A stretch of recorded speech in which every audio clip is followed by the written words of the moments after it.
Una de las frases, triste frase dicha alguna vez por mi papá cuando estaba enojado, era: si yo no trabajo, Dios no me da de comer.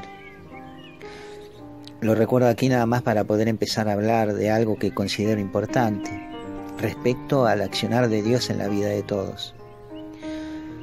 Quizás a alguno de ustedes le haya pasado como a mí, porque era muy común de aquella generación de hombres que vinieron del campo a la ciudad, casi sin instrucción más que la suficiente para el trabajo brusco de esos tiempos, pensar de esta manera. Mi papá era uno de ellos. Y mi pensamiento de niño era, al escuchar a mi querido viejo, que ciertamente el Dios que estaba aprendiendo yo en el catecismo hizo los milagros que cuenta la Biblia hace mucho tiempo ya, pero que ahora ya no hace más, porque se fue al cielo. Dios era ese ser barbudo que veía a través de las paredes y que vigilaba todo lo que hacías.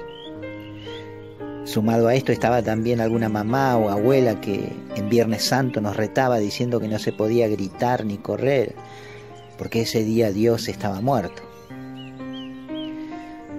De niño uno no le da muchas vueltas a estas cosas, simplemente cree lo que le dicen los adultos, que aprendieron a la vez de otros adultos y así generación tras generación. Hace unos días charlaba con mi hija respecto a este tipo de conceptos equivocados que tienen muchos de Dios, porque ideas como esta pueden llevarnos a pensar que Dios no está, cuando sí está, o le conferimos cosas que en realidad no son suyas. Es un error muy común, pero si pedimos al Padre de las Luces que nos lo explique, sin duda que Él va a buscar el medio para hacerlo. Observen que en el Evangelio del Señor Jesús escrito por San Mateo, en el capítulo 13, verso 36, los discípulos le piden al Señor que les explique una parábola que acaba de contar, la de la cizaña en el campo. Y San Marcos, en su capítulo 4, verso 34, agrega que a sus propios discípulos se los explicaba todo en privado.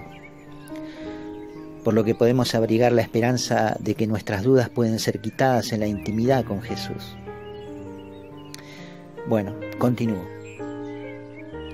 Le preguntaba yo a mi hija, ¿qué pasaría si mami se parara frente a un grupo de personas y declarara abiertamente que Dios le sanó del cáncer? Nosotros sabemos que dijo la verdad, porque así siempre lo hemos creído. Pero si de pronto alguien de entre esa multitud preguntara, ¿y cómo lo hizo? Y ella contara que fue mediante un tratamiento de quimioterapia y rayos, y este hombre de pronto dijera, pero entonces a usted no la sanó Dios, a usted lo que la curó fue el tratamiento médico. ¿Qué pensarías vos?, le dije a mi hija. ¿Le discutiríamos ese pensamiento a este señor? Yo le dije que no, porque al fin de cuentas, ese hombre tiene razón. En realidad, ambos tienen razón.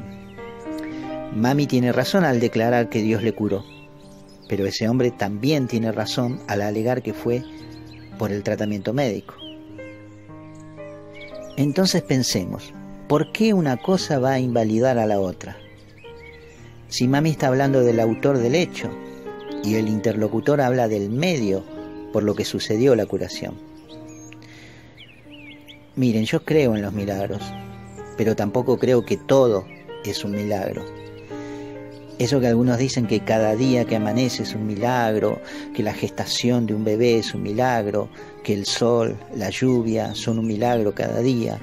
Bueno, para mí un milagro es aquello que trasciende las leyes naturales de la naturaleza. Por ejemplo, Jesús cura a un leproso. Lo tocó y su brazo empezó a recomponerse. Sus músculos, sus nervios, su carne podrida, su piel, ahí, automáticamente. Eso es un milagro. Algo que no es habitual, pero que Dios, el soberano de toda la creación, puede hacer, porque tiene esa facultad. Pero pensemos también que en la ley de Moisés, dada por Dios a través de su siervo, el propio Todopoderoso instauró un medio para tratar con los leprosos. Ellos debían presentarse ante un sacerdote, el cual les revisaba y calificaba el grado de lepra que el enfermo tenía. Y de acuerdo con ello lo declaraba impuro y lo aislaba por tandas de 7 días. El sacerdote lo examinaba y de tratarse de una lepra tratable, le lavaba las heridas y lo vendaba por otros 7 días más, hasta que así llegase o no el día de su curación, que era cuando se le declaraba puro y podía volver a celebrar el culto en el templo. Muchos leprosos, al ser tratados por el sacerdote mediante el lavado de sus heridas, algo que ellos llamaban purificación, se curaban. ¿Y saben qué hacían los leprosos al ser curados? Volvían al templo a ofrecer un sacrificio y a glorificar a Dios con alegría, porque les ha devuelto la salud. Ellos entendían que el medio que Dios había utilizado para curarlo era lo indicado en la ley. Entonces yo digo, tomando este ejemplo, abramos los ojos, como dijo Jesús, y miremos a las aves del campo. El Señor dice que Dios las alimenta, aunque yo vea que ellas mismas buscan su alimento. Miremos a las flores del campo. Jesús dice que Dios las viste con esos hermosos colores, aunque yo vea que nacen, crecen y mueren de forma natural. Dios está presente en la vida diaria, aunque no lo percibamos. Está presente en los gestos de los amigos que nos socorren, en quien, y hasta apareciendo casualmente, nos da una respuesta, una ayuda o un consejo en el momento en que lo necesitamos.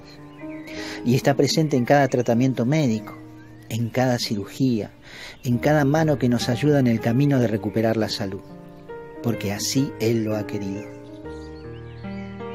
Dios bendiga la intervención de los médicos, de las enfermeras, de todas las personas que tan amablemente se han cruzado en nuestro camino para llevarnos a estar bien. Bendecí, hermanito, la mano de quien te prepara la comida. Bendecí al que te ayuda a levantarte cuando te faltan las fuerzas. Bendecí al que se desvela por vos para cuidarte. Y da siempre la gloria a Dios. San Lucas cuenta en el capítulo 17 del Evangelio del Señor un episodio en que 10 leprosos le suplican al Señor que los cure. Jesús no los cura, sino que los manda a presentarse a los sacerdotes para que los limpie. Pero sucede que en el camino todos se curan milagrosamente, los 10.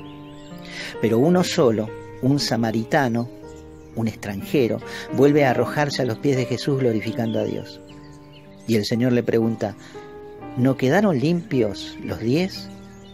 ¿Y los otros 9? ¿Dónde están?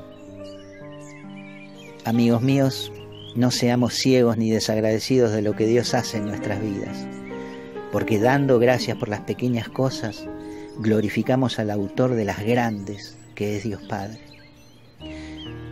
Culmino esto con un conocido chiste que le conté a mi hija cuando hablábamos de esto. En una inundación todo el pueblo estaba siendo evacuado porque el agua subía cada vez más y un hombre que no quería abandonar su casa se subió al tejado. Cuando el agua ya pasaba los 2 metros, pasó un vecino con un bote y quiso socorrerlo, pero él se negó diciendo, no se preocupe por mí, Dios me rescatará. Al rato, cuando el agua ya le llegaba a los tobillos, pasó una lancha y este hombre le dijo lo mismo, no se preocupe por mí, Dios me rescatará.